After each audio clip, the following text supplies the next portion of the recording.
It is my pleasure to introduce the panelists. The next session will consist of various officials and dignitaries and leaders of our community. Mayor, please.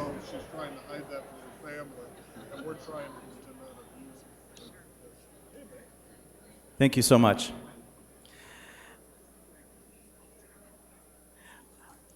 I'd like to begin introducing our panelists. Mayor Sly James, Board Chair, Turn the Page KC, and we will hold our applause to the very end. Ms. Irene Caudillo, President, CEO, El Centro. Brandy Yanka, Regional Executive Director, Kansas City Connections to Success. Dr. Rex Archer, Director, KCMO Health Department. Captain Joseph McHale, Project Manager, KC Nova. Reverend Darren Faulkner, Executive Director, CEO, Kansas City CDF Freedom Schools. Mr. Clyde McQueen, President, CEO, Full Employment Council. A round of applause, please, for our panelists. Our facilitators for this session will be Dr. Jamila Thompson from the University of Kansas and Dr. Toya Hayslip from UMKC, and there will also be a question and answer session after the 30 minutes. Thank you. Good morning. Can you all hear me okay? All right, Dr. Thompson and myself, we're just going to do a brief introduction of who we are, how we ended up moderating and facilitating this panel, and then we're going to get out of the way so these individuals can tell you about the great things they're trying to do and are doing here in Kansas City. Quickly, I am on the faculty at UMKC in the Department of Criminology and Criminal Justice. I am also a St. Louis native. I have to say that since my city has taken a hit in terms of the Cardinals, but also in lieu of the recent events there. And just briefly, I want to say that from a professional and a personal standpoint, we have to approach this holistically, right? We can't do it from a law enforcement, a community only. It really has to be a comprehensive effort because a lot of dynamics, including poverty, joblessness, et cetera, have contributed to those incidents happening not only in St. Louis, but in Sanford, Florida, in New York recently. So we definitely have to take a very comprehensive approach in order to address those issues. I also served as a research evaluator, at least on one of the panels or one of the projects here today. So I've had an opportunity to work both at the local, the city and national level as an evaluator with KC Nova as one of the evaluators since the university, my university, UMKC, a team of us worked with Captain McHale on that.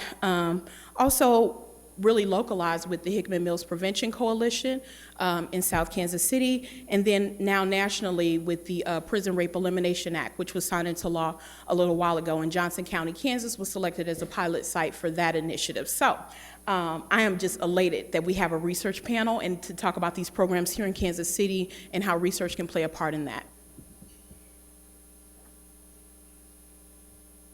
Good morning.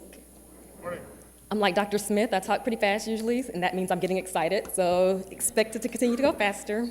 But I am Jamila Watson-Thompson, Assistant Professor at the Department of Applied Behavioral Science at the University of Kansas, and also an Associate Director with the Work Group for Community Health and Development, also at KU.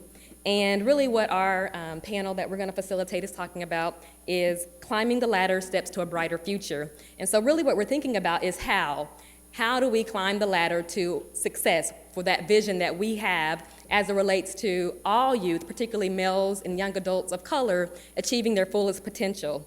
And so with that, we've heard about the milestones, the goal areas as it relates to Healthy Start, as it relates to staying on track, graduation, college attainment. But with that, and Mayor James, I think, began to frame that nicely, thinking about collaboration, comprehensive community interventions and initiatives. It takes all of us in this room doing our part to really have the change and improvement that we want to see. And so with that, it takes collective contribution. If we want to have, the hot term now is collective impact for that shared success. And so what we're thinking about is not only what works, and some of the panelists will share with us what they're doing in their programs and what we have found to be working and be effective, but also being able to understand not just what works, but the conditions under which what works, meaning that we're evaluating and we're understanding what we're doing as a part of the process. And with that, that we're connecting the dots, that we have this web of support. So with the different risk factors, we know how we all come together and address these risk factors. We know what the gaps are and how we're planning to address that. And it really is a coordinated approach. So without any further delay, the panelists have been introduced, but what I'm going to ask them very briefly to do is just to please summarize your work with your organization and your initiative.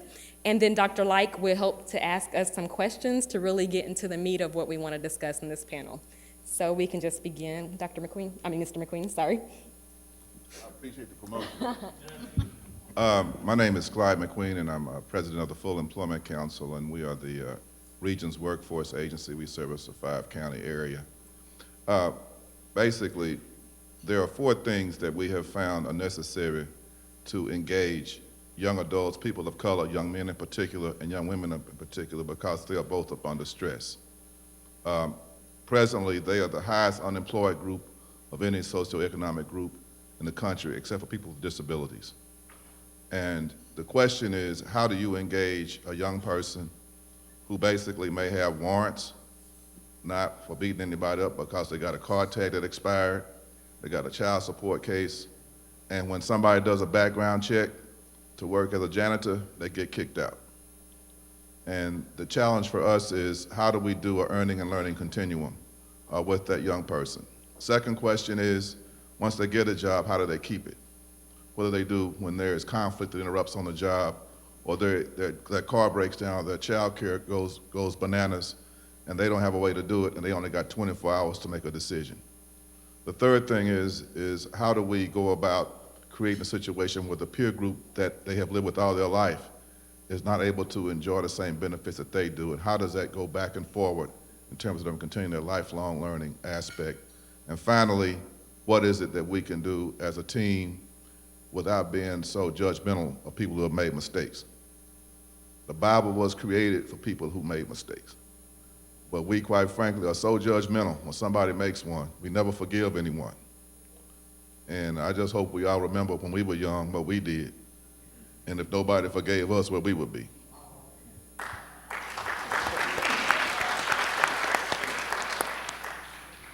Hello, my name is Irene Caudillo, CEO and President of El Centro, and I'm honored to be here representing our organization. And we are all about family-focused, family-centered in our program and services, with the intent of education being an umbrella and integration of our families, but with really embracing a culture and a language. We were organized under the auspice of the Archdiocese of Kansas City and Kansas in 1976 due to an influx in a Spanish language population around the Armadale, Argentine area. Our programs over the 38 years definitely have changed, but we definitely have been vigilant with our purpose, our original purpose. Our mission is to strengthen communities and improve the lives of Latinos and others through educational, social, and economical opportunities. And though we serve all people, I think one of the things that we do very well is we're experts when it comes to the Latino population. And when I say that, it's because 70% of our staff are definitely bilingual, with some of them immigrants themselves from Mexico, Colombia, Peru, Venezuela, as well as 80% of them bilingual, so they speak the language. Our intent, most definitely, is to make sure that the population is very well educated around what it takes to be in their new communities. Okay, but the key areas or milestones that the program that we function in is we have a dual language early childhood education program with the intent that we teach literacy in Spanish first before we bring on the English language, with the idea that they go into kindergarten ready to learn.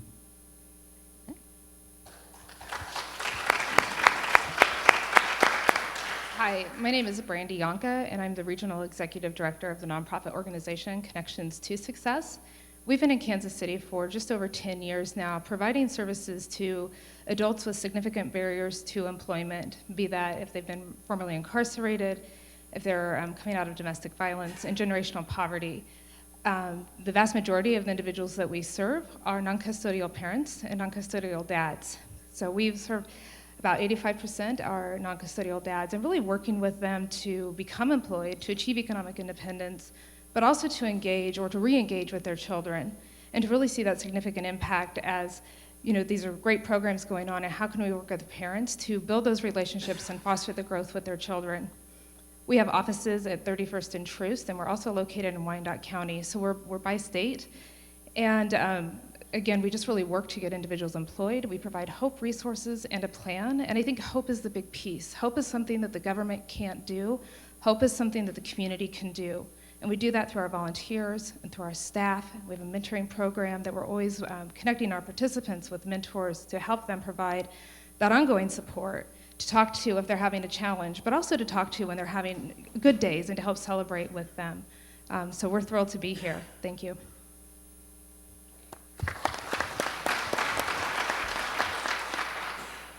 Morning, I'm Rex Archer, Director of Health here for Kansas City, Missouri. I have both the honor and challenge of having 480,000 patients, whether they know I'm their doctor or not. And so I need all of your help in that challenge. Sometimes we have to begin with the challenge, and we have to face it squarely, and in some cases we have to repent. We've had a big challenge in Kansas City. When I came back here 16 years ago, I found an 11-year difference in life expectancy between black and whites. When we take the gender gap differences, that ends up being a 20-year difference in the median age of death between black males and white females. 20 years. We used to have a 16-year difference in life expectancy between different zip codes, and we have managed to bring that down to 13 years, but not at the rate we need to.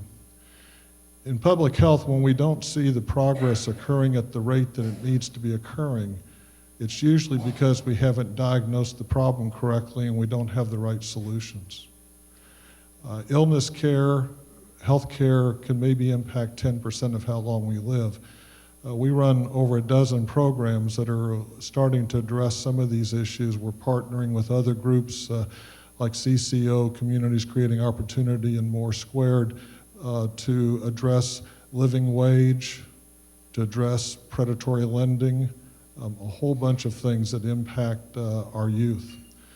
One thing you don't always think about, though, is that starting even prenatally, if the mother is exposed to lead, lead's a neurotoxin. It not only reduces the child's ability to learn, but increases agitation and aggression. So reducing lead is a critical issue. And we could remediate at least twice as many homes as we currently have federal funding for if we had more support. We have a nurse-family partnership program, which is also very critical. But the last thing that I want to remind folks on is if you don't deal with violence, both real and perceived, none of the other things that any of the panelists are talking about can move forward as well as they could be. So violence reduction, our Aim for Peace program has reduced violence tremendously in the zip code, in the sectors that they've been involved with. We had 20 homicides per year in 2010, 11, and 12 in sectors 330 and beat 324. We've had 2 to date this year.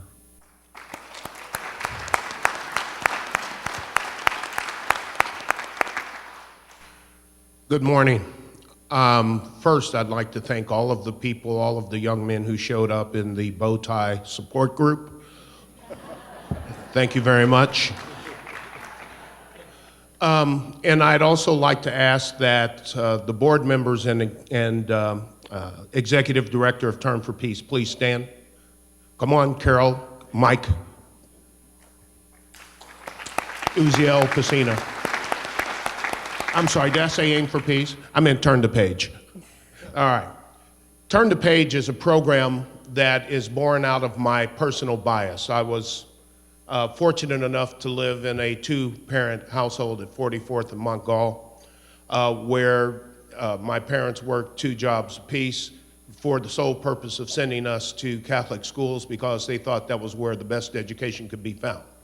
If we wanted to create hate and discontent, if we wanted to see switches pulled off of trees, belts pulled out of belt loops, all we had to do was mess up at school and all hell rained down on us. It took in some instances and some it didn't. But the bottom line is that I'm now convinced and have been for quite some time that if we are going to ever change the face of poverty, hopelessness, joblessness, all of those things, that it starts first and foremost with the education of our youth. And the education of our youth starts way before they hit kindergarten. And it starts when they come out of the womb. It starts when parents are educated about how they should treat and act and talk with their children. It starts when you recognize that there is a 30 million word gap between lower income kids and middle and upper income kids that has a huge impact on reading. It starts when we recognize that in order to be ready for kindergarten, you must first have somebody who is getting you ready for life at home. And it also starts with recognizing that 85% of a child's brain is formed and they're doing things by the time they reach 5. And for whatever reason, we don't choose to send them to school until they reach 5. Doesn't make any sense. But Turn the Page is a program that is dedicated to a very singular purpose. And that singular purpose is to ensure that every child that we can reach reads proficiently by the time they finish 3rd grade. And the reason is very simple. You learn to read up till 3rd grade, and from 3rd grade on, you're reading to learn. So if you haven't learned to read, you're not going to be learning as much. And if your vocabulary is reduced, then your opportunity to read is also reduced. The correlation between 3rd grade reading and success in life, the jobs, money earned, incidents of being incarcerated, etc., is absolutely stark and proven. We started this program in 2011 as a result of an approach from the Annie Casey Foundation before the president did My Brother's Keeper, but I'm very happy to know that he has included 3rd grade reading as one of the prongs of My Brother's Keeper. If we can do a couple of things, number one, make sure that our children are being talked to in a way that is respectful and seeing words and hearing words every day, whether you're holding them on the hip, opening up the refrigerator and pointing out mustard, ketchup, lettuce, whatever, beats the heck out of slapping them around in a grocery store and yelling at them to do something or not do something. That's one thing. Number two, recognize that this learning process begins at birth. Number three, volunteer and work with us to get every child reading by the time that they are 3rd grade, reading proficiently, because it will have a huge impact on their life. I wanted the executive director and our 2 board members who are here to stand up so that when you're talking to them and you feel the urge, the desire to volunteer to help a child, spend an hour with the child helping them read once a week, just like my staff does. I go to schools and read at a school every week. It is a wonderful thing for them, but it's a wonderful thing for you. And it builds a relationship with kids who may not have that adult in their lives. And this is a way of killing 2 birds with 1 stone, being a good mentor, but also being somebody who is helping that child read and do something important. Thank you. Good morning. My name is Joe McHale. I'm a captain with the Kansas City, Missouri Police Department. Within 5 minutes of this meeting starting today, the gentleman at the podium described what NOVA is all about, and it really hit me, and I'm probably going to use this a lot. It's giving an opportunity or a chance to those who on the surface do not deserve it. And as a police department, we now know through the help of UMKC and opening the doors to our organization and say, how can we learn? How can we do things differently? Because Chief Forte came to me on day 1 and said, I'm going to give you the tools to do something different. And it's been the hardest thing that this police department has done in decades to deal with the problem of 100+ homicides every single year. How do we tackle that? It's by doing something collaboratively and doing something different with the health department, with the city of Kansas City, Missouri, with KCPD, the FBI, the ATF, and the prosecutors looking at it in a different way to get ahead of violence before it occurs. We got so entrenched in reactive policing. I don't know how many scenes I went to during my 23-year career and said, saw that coming.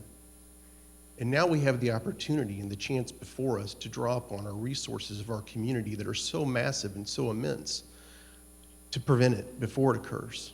And we have so much work to do to create sustainability and to keep what we have going this year moving forward into the next year, into the next year, and to change the mindset of a community that come October, November, that we all read on the third page of the Kansas City Star that 100 people have died on the streets of Kansas City. And through the efforts and the leadership of KCPD and everybody up here, and most importantly, I'm looking out and I saw a gentleman that helped me the very first month that I was the project manager, is Reverend Flowers out there. I did a lot of listening, and I'm still doing a lot of listening, because the answers are not going to come from the police department.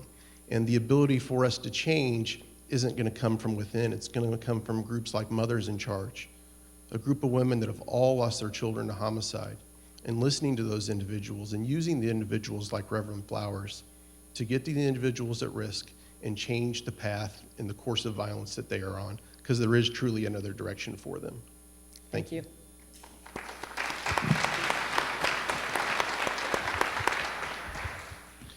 Well, good morning. My name is Reverend Faulkner, and I'm the Executive Director for the Kansas City Freedom Schools Initiative. We're celebrating 20 years of service in the community this year. Thank you. We are an education program that focuses primarily our efforts in the summer months when students are out of school. So we provide that gap for out-of-school time. We serve children pre-K all the way to 12th grade, and our focus is reading. What makes us a successful program is we focus on intentional teaching. We don't put a student in the classroom and expect them to just find their way. We're going to help them find their way, and they're going to learn because we taught them. We focus on servant leadership. One of the staple parts of the program nationally is servant leadership. So we have college-age students that work in our classroom with the students. And whether you believe it or not, one of the things that I think that makes us successful is that age between the servant leader intern and our students not being so large makes a difference. The students that are able to relate with our interns on a level that sometimes they're not able to relate to an older person on the same level. We have, over the last 20 years, served some 20,000 students and their families in the Kansas City area. We have freedom schools in Kansas City, Kansas, as well as Kansas City, Missouri, and our program is primarily housed in churches. We are not a religious organization, we're not a religious program. However, the churches have been that staple organization in the community that has bought into the vision of taking back our communities and doing that through the educational system. We are proud to be a part of the Mayor's Initiative, Turn the Page KC, one of those programs that has boots on the ground, providing the service to the community. One last thing that I'll say, we are a part of a larger organization, the Children's Defense Fund, and the Children's Defense Fund started their Freedom Schools program under the direction of Marion Wright Edelman in 1993. So the Kansas City Freedom Schools Initiative is the second longest running freedom school program in the nation. And there are some 91 cities across the country in 27 different states that have freedom school programs. And we are a program that was basically started during the civil rights movement of the 1960s. If you've ever seen the movie Mississippi Burning, there were 3 students that were on their way to a small town in Mississippi, And on their way, they were stopped by law enforcement and they were subsequently killed. The city then went into a riot, much like we're seeing in St. Louis today.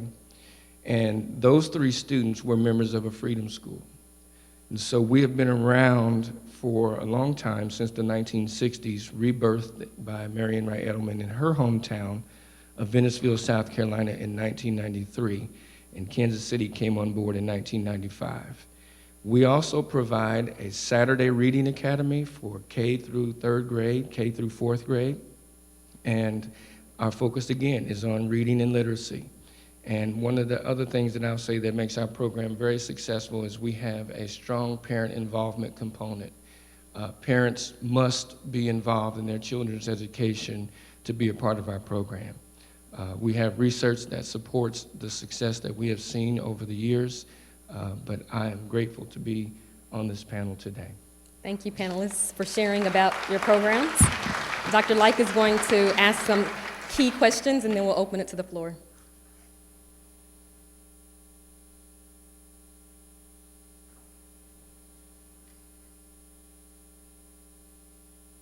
Needless to say, we have quite a few wonderful programs who can speak to what works, what doesn't work, and they all tie into this larger initiative of My Brother's Keeper.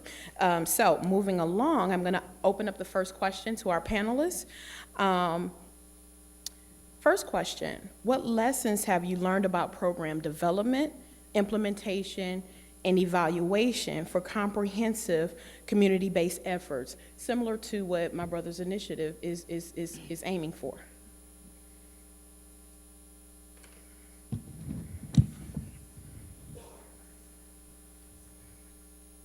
We're constantly evaluating and often at times are blessed with funding from a foundation like the Healthcare Foundation for Greater Kansas City for independent external evaluation. And Doctor, we thank you with the KU work group for that evaluation work. One thing we found in public health sometimes is you can spread an impact too wide and then the dosage isn't effective for the area you're trying to reach. It'd be like if everybody in this room had bacterial pneumonia and I only had enough to treat 10 of you, but I split up the dosage for everybody and nobody got better. And so under that evaluation, we narrowed our focus area for our intervention activities and made a big difference in those sectors. I think one of the things when it comes to the Latino community and programming, it is very essential that we look at the English and the Spanish language. Very much of programs, or a lot of programs, want to include the Latino population, but one of the things that's important to note is regardless of immigration, our Latino population is not growing just in new immigrants, it's the births. So, you know, we're a younger population and the involvement needs to be with the family. So often what we like to do is leave out one or the other based on a language. So it's important that we're talking about an English and Spanish when we're looking at evaluating. We're talking about the family and including the family. A lot of the times we have kids, and you're going to be working with kids whose language isn't an issue. They may know English and Spanish, but you still want to encompass the parent. The parent is an important part of how you become successful and how you maintain and contain or keep the family. Sorry, thanks. A couple of things around program implementation that's key is we spend a lot of time talking to our participants and their families and understanding what's working, what's not working for them, and let them inform our work and how we grow and add services and programming to what we do.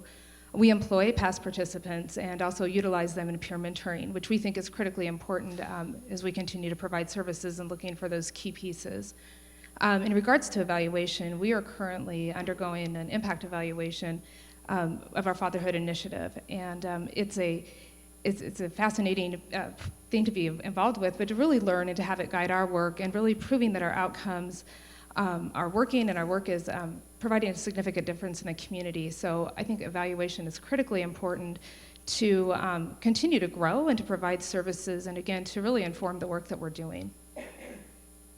We've had 3 evaluations. One is where you have a lottery and it determines who gets in the program, called a control group, which quite frankly I didn't like because when you turn somebody away, it's kind of hard to say you got turned away because you didn't get the right number. But that happens all the time. You just don't know about it. Secondly, but we have found through all these evaluations 3 things that work. One, you got to have a rapid response program. If somebody has a problem, you can't wait 5 days, 6 days. You need to be able to do it right then, otherwise you might lose them. Second, you must have a caring and connected mentor. When you want to mentor somebody, you got to also be able to connect them with something they need at the time. Third, we've also found out that our education systems are not always aligned with the time that people need to take advantage of them. Some places, young people can't go to school. Or y'all know in Kansas City, we got a big city, but mass transit is not that good. So a lot of times, transportation, accessibility to services is compromised by the inability to get from point A to point B. That works with jobs, work with supportive services, and so the more you can bring everything to one location, the better it is, and that means programs like ours got to do a better job of collaborating. What young people have told us, sometimes the worst problem is programs.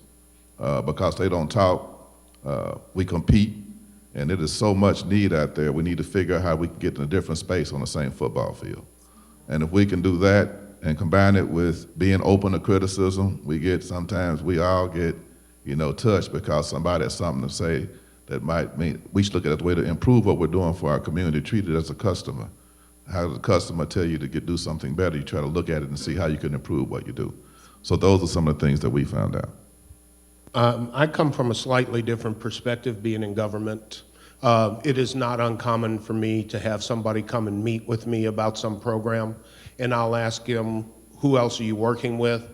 And they will have no answer, but I've met with somebody they should have been working with the day before, and the month before that, and the month before that. And it's kind of gotten to the point where I don't want to work with an organization that's not willing to collaborate, because then I have to work with 1,000 organizations all doing something very similar, none of them talking, and that's nonsense. When we put together our program for the summer, back in 2011, with the kids, the first thing we did was we asked them what they wanted. And I think any program, you ought to start with the customer. Education ought to be customer-based. We build education to fit the needs of adults, our schedule, our time, and it doesn't always serve the needs of kids. The program that we have for summer is one that the kids set up, that they operate, they set up for us, they told us what they wanted, we've tried to comply, that's why we believe it's successful. The third thing is, whatever program there is, there has to be a way of measuring success. The fact that you feel good about it is not necessarily enough. The real question is, are you being effective? And are you being effective in this world means, how do you measure success? If you cannot measure success, it might be because you're not having any. And if you're not having any, then we need to spend the resources on somebody who is. So we want to scale up the successful organizations that do what they should and do it well and collaboratively, and scale out those that don't.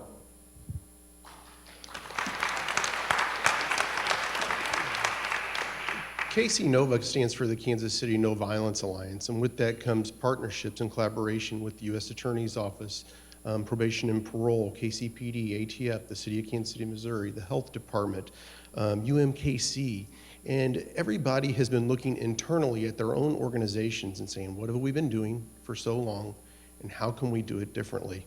So I'll speak to KCPD, since that's who I'm representing here today, as a part of the larger project, as far as our own challenges of how we've had to change. My father started with KCPD in 1975. And until the past couple years, when Chief Forte came in and under the direction of Deputy Chief Hopkins in the Investigations Bureau, we pretty much looked the same as we did in 1975. We were doing the same things, same places, and the only tool I typically had as a young officer growing up on Linwood was handcuffs. And now we have tools, we have resources, we have partnerships that when we identify a feud or we identify an individual that's at risk, we have alternative means to intervene before the violence even occurs. And that's what one of the things that Chief Forte has done is structurally reorganize KCPD to deal with these issues and to reach out collaboratively. One of the things that Chief Forte has done is something that we don't deal with is trauma and the trauma that's associated with violence and individuals that witness violence in this community. Then it becomes part of their norms and the expected piece of their life every day. He's got a unit that's doing nothing but reaching out to victims of crime. You know, there's always the arrest and prosecution. You know, we have to make Kansas City one of the safest communities in the United States, and there's always going to be that piece, and we're always going to be there. But the biggest change organizationally, I think, with NOVA is working smarter. And I get this from Reverend Flowers. I keep going back to you. To make the cut where it makes the deepest impact to allow the community to heal. So thank you for that. I've used that for a couple years now, and it really impacted me. So I think that's organizationally we're changing. So we got a lot of work ahead of us, though. A ton of work ahead of us. Well, and I'm going to combine the next two questions because I've heard panelists touch on these, and so we do want to open it up to our audience. Thank you very much, panel, for that. So a twofold question. Thinking about your programs as they are currently, how might they connect with these larger initiatives at the federal level? And then also, and some of you have done this already, speak to specifically how it can have an impact, a positive impact for young men and boys of color. I got the microphone, so I'll take off because this is was something I'm very, very pleased that we did with. In a focused deterrence model, which is the core of KC NOVA, you identify individuals that are that 0.5% that cause the most violent crime or at risk to becoming victims of violent crime. And early this year, we identified a group of about 750 people. Well, of that, about 10% were 17 and under. And what are we going to do with the youth? How are we going to impact them with a focused deterrence model that typically isn't designed to have an impact on somebody that's 13 years old? So we did it this summer. We brought in individuals that represented groups and gangs across the city. These were individuals that were 12 to 17 years old, and we put them in the same room, and we gave them an opportunity to not only have employment, but to learn life skills and to engage in a mentoring program during a peak time when they are most at risk to become a victim or commit a crime. We started out with 32 young men and women, and keep in mind, these weren't individuals that we went out to where they were succeeding. These were individuals that, and I go back to the quote, who on the surface probably didn't deserve a chance. But when you get underneath them, after a 10-week program, they called themselves family. And these were individuals that we found that at one point in the last year had shot at each other. And we graduated 20 out of 32 of these young men and women.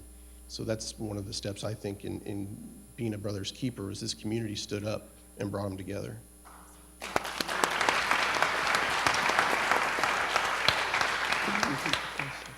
Could you repeat the questions? Sure, absolutely. So I wanted to kind of combine the two questions that I had after for you guys. And that's really, how does your program as it is currently kind of, how might it fit into this larger federal initiative of My Brother's Keeper, and specifically help young men of color? The CDF Freedom Schools nationally, I think in 2011, launched a campaign dismantling the Cradle to Prison pipeline. It is still an initiative that is ongoing, but it launched, I believe, in 2011. And part of that initiative was doing just what we're talking about with My Brother's Keeper, making sure that students who may find themselves in that pipeline, we find a way to dismantle that pipeline. And I think everyone in the room would agree that one of the easiest, most cost-effective ways of preventing a student from even getting in that pipeline is to educate them. And so Through the CDF Freedom Schools, what we do currently is called an intergenerational model. And we work with students who are, first of all, in our program as scholars. We call our students scholars. They become interns, junior interns, then they become site coordinators, then they become project directors, then they hopefully come back and give as volunteers. What that does is it gives them a pipeline that is other than that which will lead them to prison. And one of the things that we, I think, can boast about in the Freedom Schools program that is currently, we have a large number of African American males who are standing in front of the classroom of our students. And sometimes that's not often seen in our schools. And in Freedom Schools, we have a large percentage of that. And how we, I think, can participate in on a larger level is to have forums such as this and know how and ways that we can collaborate with larger organizations that are doing this great work. We are a program that, as I said a minute ago, historically was birthed out of the Civil Rights Movement. So it's been a partnership with the Children's Defense Fund and the Black Community Crusade for Children that has been long-standing. And I think that it would do a great deal of justice to find ways to do just the question you asked, partner with larger organizations on a federal level. You know, I really think that we're already working with the federal initiative by simply being here, but that's step number one. And I want to say what I don't think Marlon can say, and that is that anytime government is mentioned in groups like this, the first thing that people think of is, there's my funding source. Let me tell you that on the federal level, that's no longer true. On the state level, that's no longer true. And on the city level, it's increasingly difficult because we're not getting that much help from the federal and the state level. So the way that we can interact with the federal government is to take advantage of those resources that we have, like Marlon and the people and the resources they can bring to the table, but not to become dependent on them for funding. We have to do this ourselves. And it seems that whenever there's a big funding trough, we all rush to it and shove everybody else out of the way so we can get ours. That inhibits our ability to work together. We can do more in this group with no money than we can do with one group working with money by simply working together. That's what the President's initiative is all about. Finding ways for local communities to work together to resolve a problem at the local level, because he realizes the federal government is absent without leave, and the state government should be. That's just my own personal opinion. Nothing should be considered to be the opinion of Aim for Peace or any other sponsor.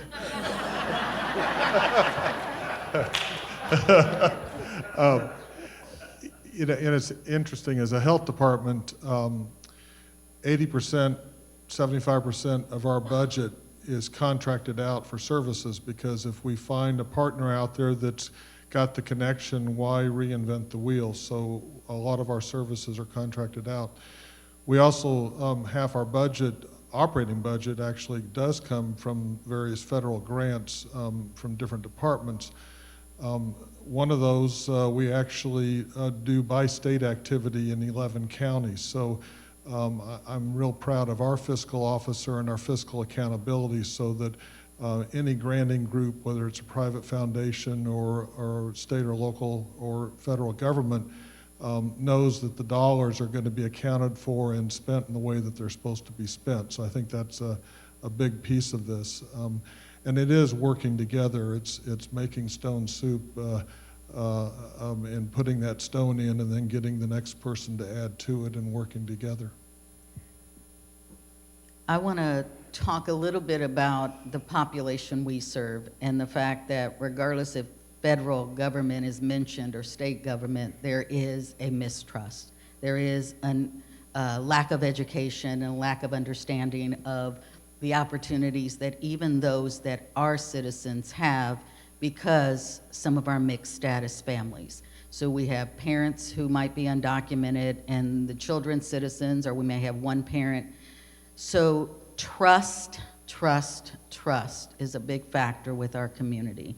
And what we have been able to do is to gain that trust, and we wholeheartedly are about collaboration and coordination with getting them opportunities and information and education so that they are a part, meaning our community does understand that we have parents who very much want their kids to be educated, go have further education, they just don't know how. Or like the young man said, I think he said it very well, when, you know, there's a lot of parents who, they've high school graduation, and if that's what they want for that child, it's high school graduation. They know nothing more. Not that they don't want anything more, they don't know how to. So our role in the community is to help you as organizations, because we are very collaborative.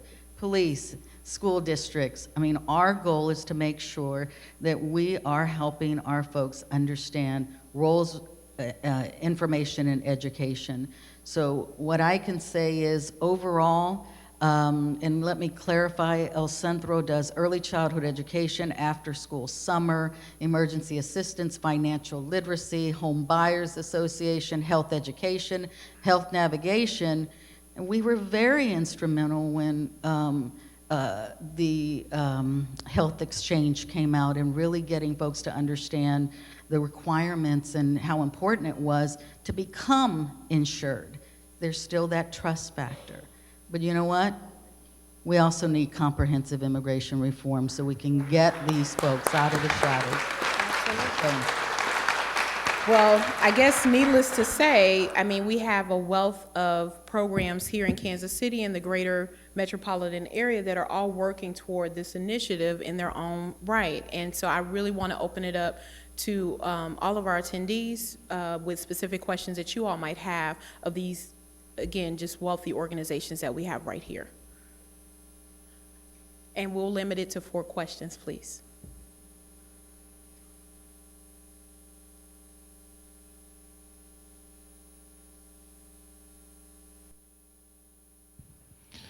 Good morning, how are you all? My name is Henry Wash. I'm with High Aspirations, a mentoring program for African American males here in Kansas City. A lot of you, some of you, many of you have witnessed the awesome program that we provide, but that's not really what I'm here to talk about. I'm here to talk about collaboration. And there are some people in the room who we've actually been collaborating with, and I kind of want to mention those. The Boys and Girls Choir, please stand up, Mr. Ali Robinson. Urban Rangers, stand up, Eric. We have Boys Grow over here. John, he's right there. And we have Jerry McAvoy, and also the Lucille Bluford Library, MCC, Penn Valley, he was here. Boys Hope, Girls Hope. And what's been happening is we do work together. We have some young men who are in the Boys and Girls Choir.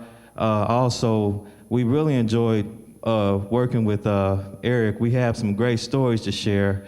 He says, your young men look like they've had some home training. I like them, we need more of them.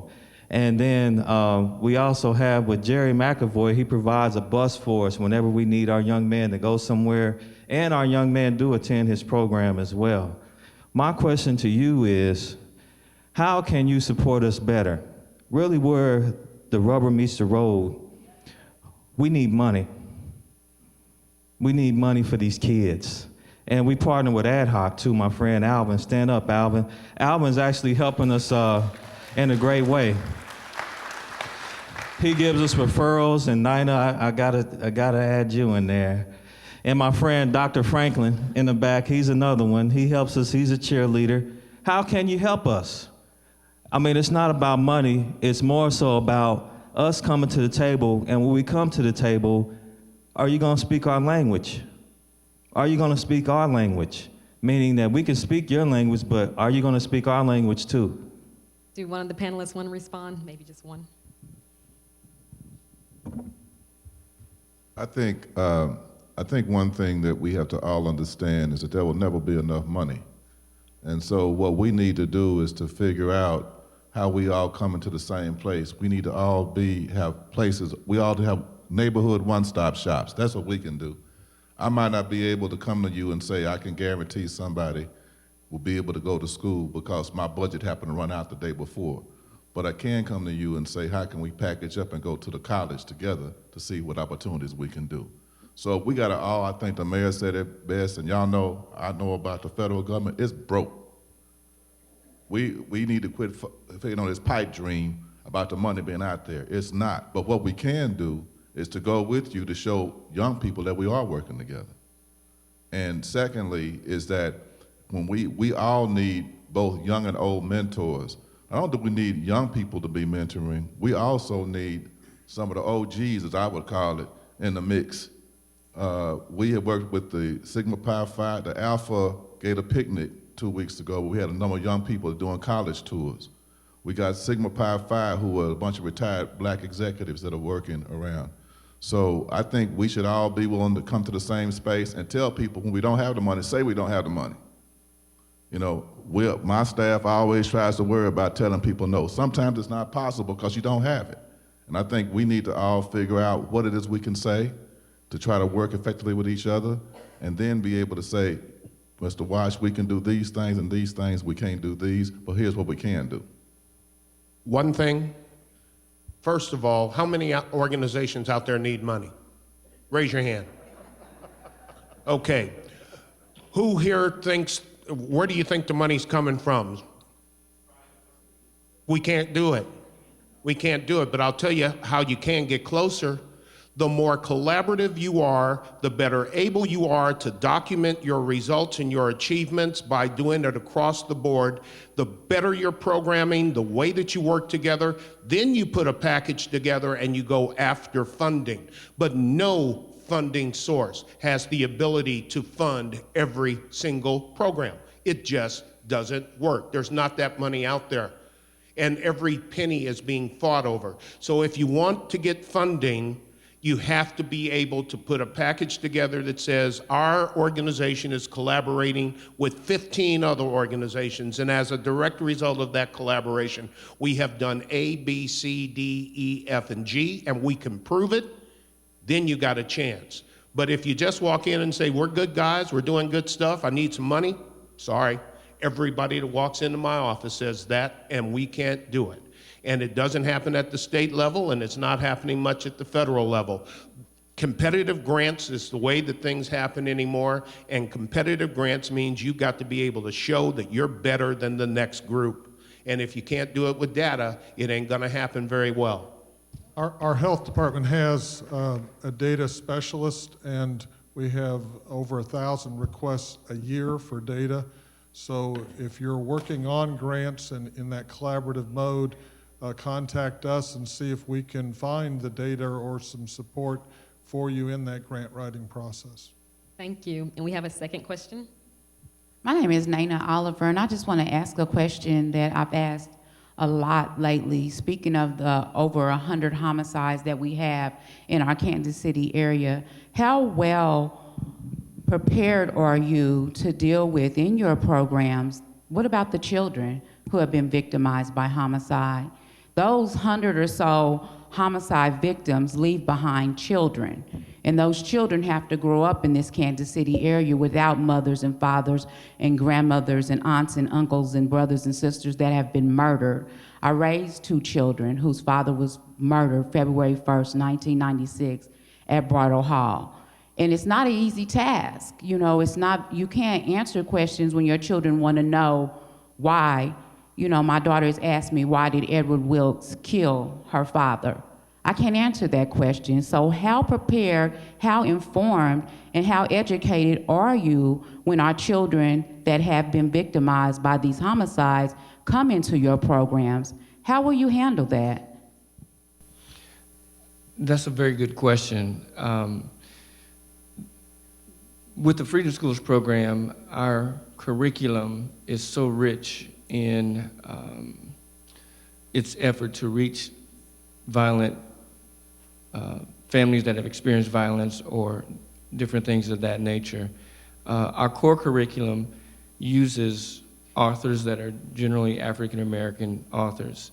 And the books that our students read deal with real life experiences such as homicide and moms on crack and different things like that. And one of the staple things of the Freedom Schools program is we have a weekly theme, and the weekly theme centers around I can make a difference in myself, my family, my community, my country, and my world.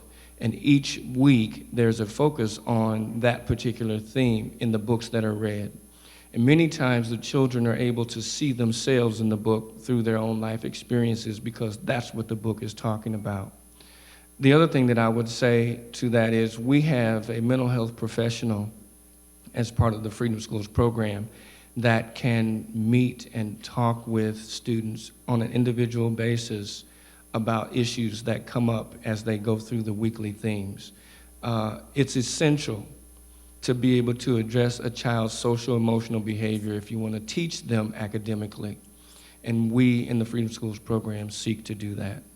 Thank you very much. As we hoped and expected, and I certainly think is the vision of the planners for this, this has been a great panel. Please feel free to reach out to our panelists. I think there are so many questions that still need to be asked of these organizations that are really trying to do the work. So let's give a round of applause to our panelists.